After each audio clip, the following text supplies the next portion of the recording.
ito, nilulutuan ko ng spaghetti yung anak ko kasi request niya.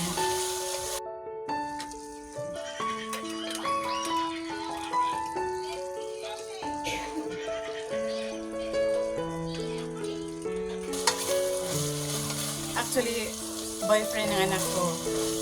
Dumating siya nung isang araw, tapos nag-request siya na lutuan ko siya ng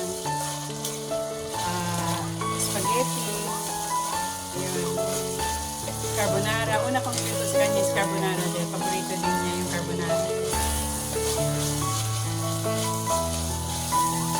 So ngayon naman, spaghetti. Bukas naman mag-carbonara ulit ako kasi uwi na siya ng Manila, balik na siya ng Manila.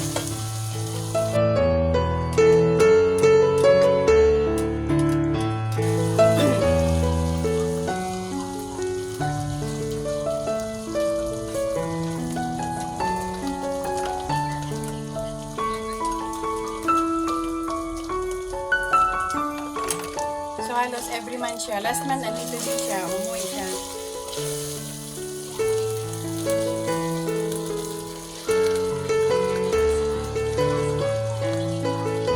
Tagal siya dito sa akin.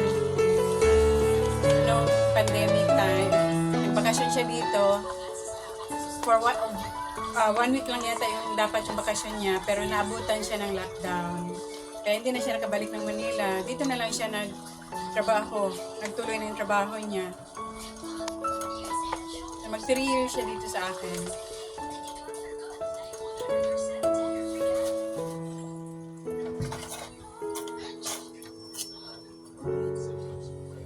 Bukas, uwi naman siya ng Manila. Andun ang work niya. So malulungkot na naman ang anak ko, ang dalaga ko.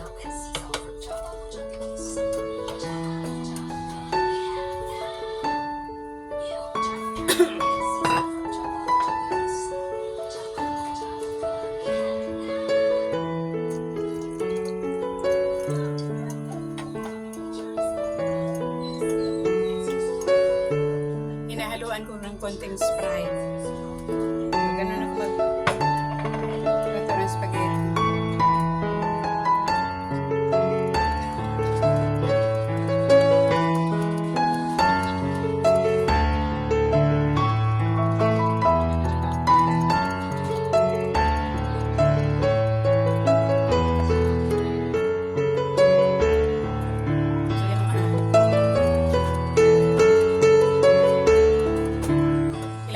Kaming wala ni Daddy dito sa bahay. Pinasikaso namin doon sa kabilang bahay. Sa paglilinis. Ang daming mga basura at hindi pa kami tapos. Hindi pa nangangalahati. Naglagay lang ako ng curtain na para hindi naman makikita ang loob. Kasi wala nga siyang bintana, wala siyang may grill lang siya, window grill. Sobrang sira-sira yung bahay. Pero okay lang.